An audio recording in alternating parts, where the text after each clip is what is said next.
Hey guys, this is Neha Surendran from Englishfirm Parramata.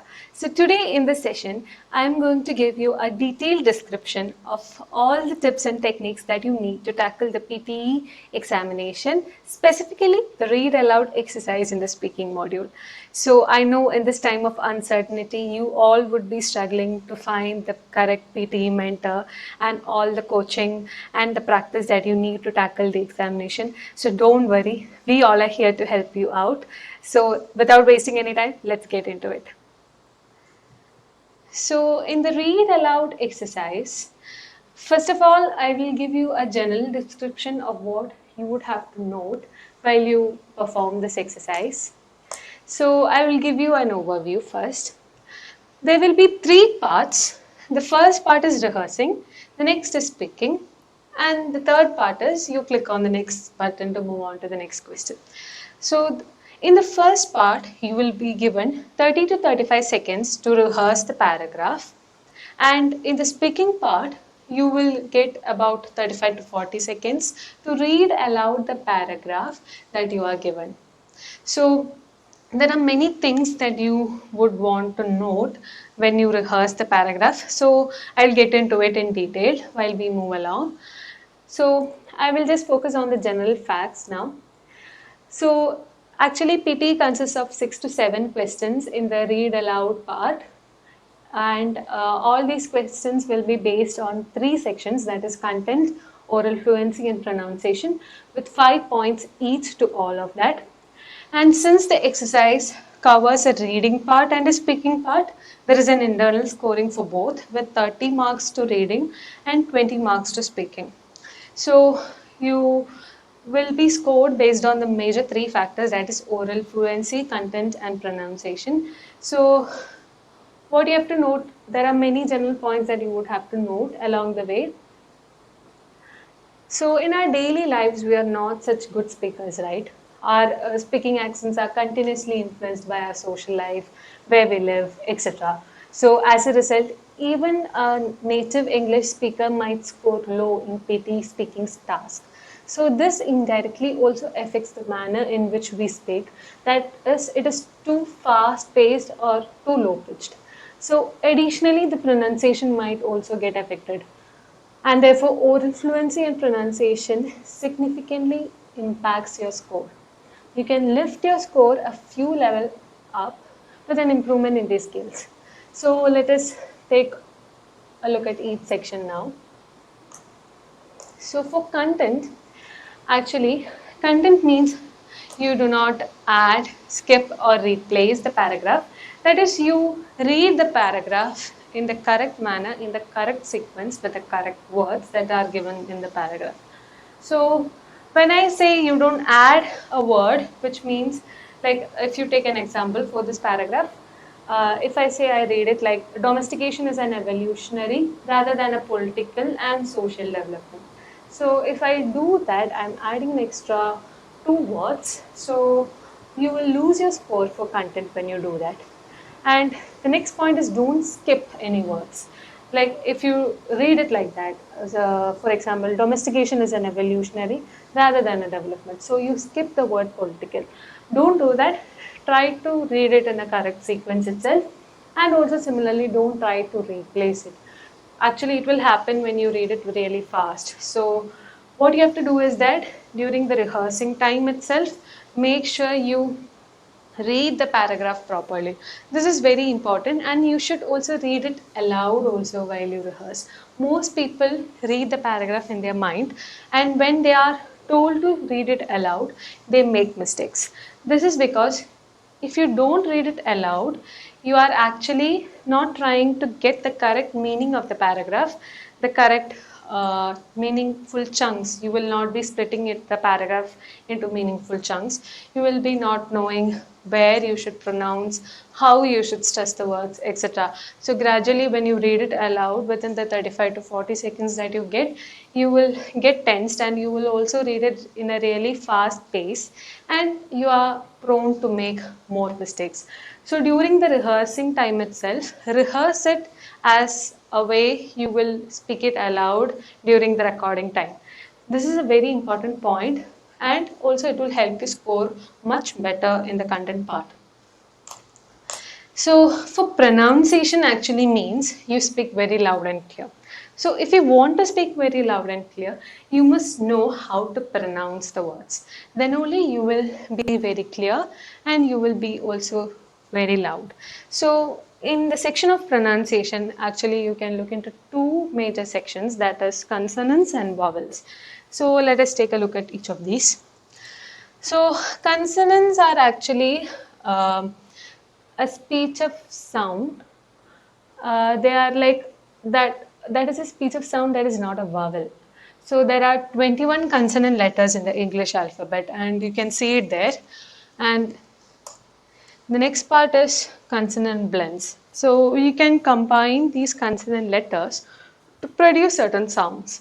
So consonant blends are actually a combination of two consonant letters to form a sound. And there are some examples I have given here, like blank, black, blue, French, fried, stare, store, cluster, clip, etc. So make sure you understand what are consonants and you pronounce it correctly, because if you do much practice in this section, you can really score very good in the pronunciation part. And the next part, actually here I am giving you an application type of a question. So if, for example, when you are reading this paragraph, try to read it like this. Laura was a girl who didn't like going to school. She enjoyed learning about life and playing with her friends instead. They would climb trees, pick apples, run in the valley, and watch the beautiful animals. They would feel really happy until the bell rang. The sound of the bell meant they had to go back inside, sit at their desks, and look at the board. So when I read, actually, I just read as I was rehearsing the paragraph. So when you rehearse itself, you should read aloud like this. So then you will get a clear meaning on what the paragraph is about and how you can split the sentences and which all words that you would want to stress so that you can score maximum both in content and pronunciation. So here actually, you can look into the consonants, the vowels, and the words. So I have highlighted those words that you would want to stress in this paragraph when you read it. So try to practice as much questions as possible. And practice is the only way you can tackle this scoring session. So vowels, as you know, there are 5 vowels: A, E, I, O, U. And actually, vowels have more than one type of sound. It is short sounds and long sounds. And we pronounce the two type of sounds very differently. It's very unique. And it is very important that you understand the distinction between both of them. And also, vowels can be combined to produce different sounds. So in the example given here, like boy, pay, how, no, like when you pronounce boy and oi, like a sound is produced. That is a combination of two vowels. So make sure you stress it very correctly. And you can see the next part is syllables. So actually syllable is a unit of pronunciation that has one vowel sound. So when you get a word, you can split it in according to the syllable. So many words may contain one syllable, two syllable, three syllable, etc.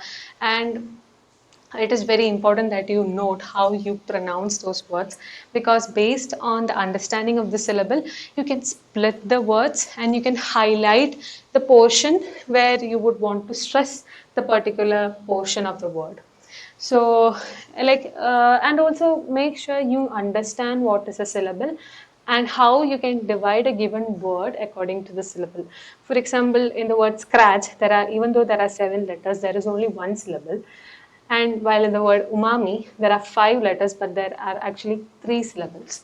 So pay attention to the vowels, pay attention to the consonants, and then you can actually know where to stress the word correctly. So the next is word stressing. Actually, there are many general rules, and particularly there are 4 rules that you have to keep in mind about the word stress when you practice these paragraphs. So the first one is stressing the first syllable. So in the words like climate, knowledge, and spacious, there is actually a one syllable and you are focusing on that portion, and you should stress in the word climate, you should stress the portion CLI so that it will come out perfectly. So this is the first rule. The next one is stress the last syllable. So in certain words, you can stress the last portion of that word, like require, decide. So when you speak it, make sure you do it correctly. And the next is second to last syllable, like for example, geographic, extension, and all. So make just I try to identify such words. That is really important when you do it. And even if you don't, correctly identify, as you read along, you will get an idea on where to pronounce. So if you want to get such an idea, you should practice a lot. And the last question and the last point is like third from last syllable, for example, geography, radiology, democracy, exceptional, critical. So, as I said, the portion where I uppercased some letters, it should be read with a like you should stress it. So make sure you understand the distinction between the consonants, vowels, and word stressing syllables, etc. And make sure you properly practice it, knowing the correct technique. That is very important. So, actually, when a native speaker stress a syllable in a word, they produce a long vowel. As I said, there are 2 types of sounds associated to a vowel. So, they produce a longer vowel and they raise the pitch. So, that is how you stress the word. You will raise the pitch, and then you will also pronounce it very louder, and when you do that it will come out in a very good clarity. So make sure you do that. And also when you see a person stressing the words correctly, pronouncing the words correctly, you can also see there is a very much difference in how they produce their this facial expressions. Like when they stress a word, it is quite a different expression. So when you practice, try to practice in front of a mirror so that you will get a rough idea on how you are pronouncing, how good it is, and where to improve, etc. So the next part is oral fluency. So actually oral fluency means you speak continuously without any disruption or a pause. So what happens is that when you create any pause or a gap for more than 3 or 4 seconds while you speak, the software automatically detects that gap and then it will stop recording.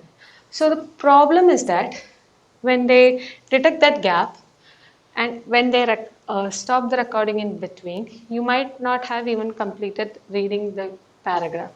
So make sure you keep the pauses to a minimum range, and make sure you, even if you take a pause, do it correctly. Like don't pause for more than 3 or 4 seconds. And also there is another important point that you have to note here. Like if you finish reading aloud the paragraph, click on the next button immediately, because if you wait there for the next question to pop out, actually you are creating a pause, right? So if you finish the recording within 30 seconds and if you wait for the rest 10 seconds to finish the question, then the software detected that gap and then the software stops the recording. So as soon as you finish reading the paragraph aloud, move on to the next question immediately. This is very, very, very important, and you should note it. You should practice it that way also, so that you don't forget while you take the PTE examination.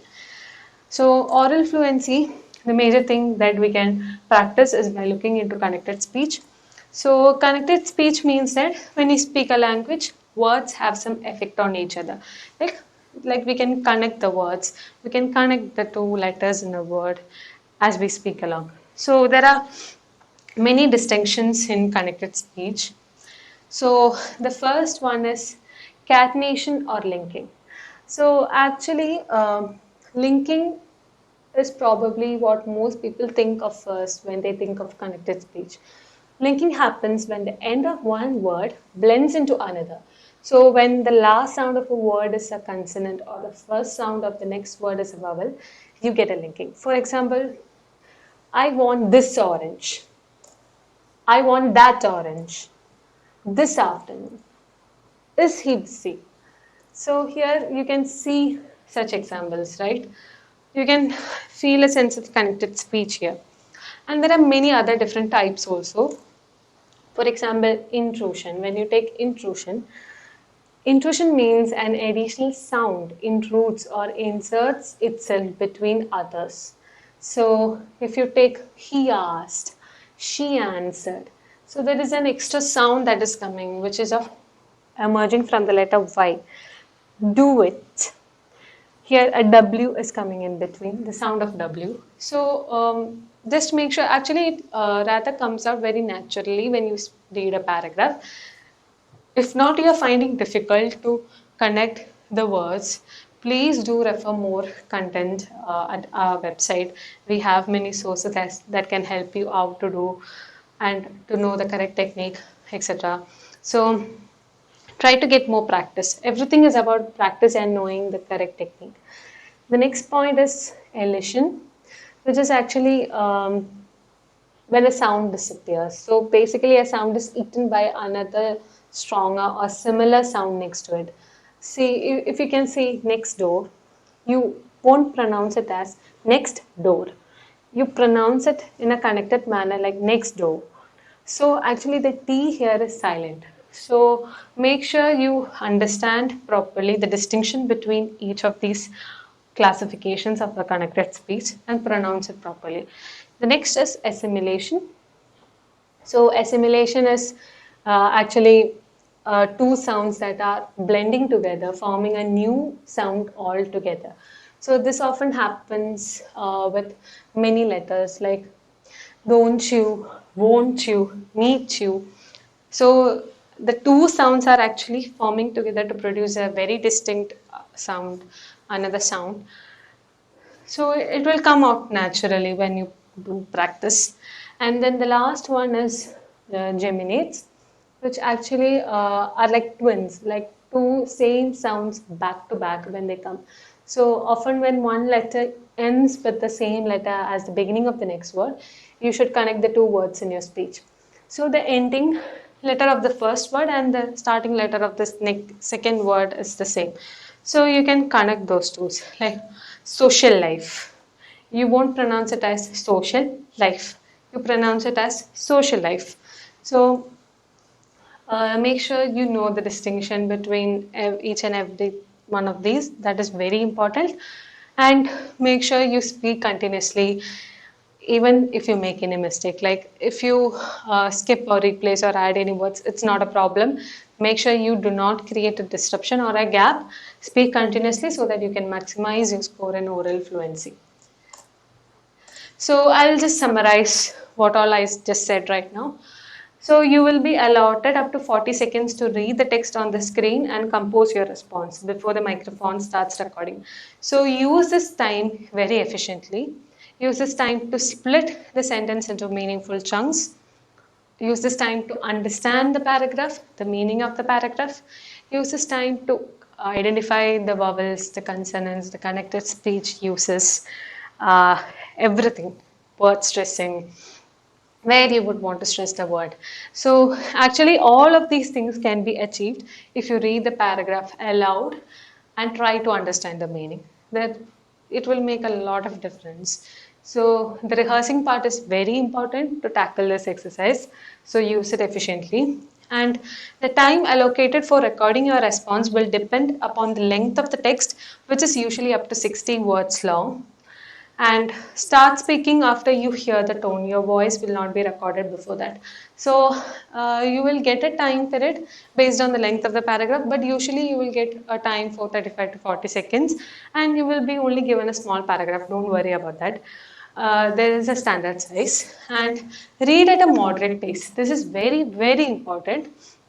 This is because when you start the exercise, if you start speaking too fast or too slow, and then you keep up a moderate pace, the software will detect that difference in the frequency, the pitch, etc. So from the starting of the PTE examination itself, make sure you consistently keep on a pace and make sure it is a moderate pace so that you can actually absorb the meaning, you can take time to absorb each word so that you will not make any mistake when you read too fast or you read too slow and you will run out of time. So please do look into that. And the next is contractions should be read exactly as they are. This is also very important. If you see a word don't split it as do not. There are many other examples also, so please look into that. And replacing a word by another, inserting new words, then omitting existing words. That is the content part that I just mentioned before. Don't do that. Then the next is do not mix singular and plural nouns. Like you might, when you read it really fast, you might read the word boy as boys, houses as house, then girls as girl, society as societies, etc. So don't mix the words. Try to read it properly. Pay full attention while you read, and also pronounce the number correctly. Like if you see 26th, 25th, don't read it as 26th, 25th, 25. And then when you see a year like 1980s, read it as such, not 1980. Okay, don't make such common mistakes. Try to avoid such common mistakes. Then don't forget to make distinctions between the start and end of the sentences. This actually comes in this word stressing. So it's basically depends on how you modulate your voice, how you stress, how you read aloud the paragraph, how you make a pause. It all matters and it all will contribute to your point. So once you get a firm practice on the general points and once you make yourself clear on everything, then practice on such qualities like the modulation, frequency, pitch, amplitude, etc. And there are keywords in every text that draw attention. So, if a paragraph is about a civil war, if that is a keyword, try to stress that keyword so that it will create a much more good meaning when you read aloud the paragraph, and also it will be helpful for you to make a distinction on where you should stress which all sentences, which all words, and how you should connect the speech, etc. So it's all about getting the good practice and everything. So I hope you all got a rough idea on how to tackle the same. And there are many things that you would have to look into when you take this exercise. So all these things are available at englishfirm.com. So please do sign up at englishfirm.com now itself. And if you want to take any coaching, like face-to-face sessions, you can always book a free session at englishfirm.com. And also, if you need a mentor to give you feedback or give you experience or sort of such a training individually for your all your reading, writing, etc. Modules, you can always email us at mockpt@englishfirm.com. So thank you so much, guys, for tuning in. Thank you so much.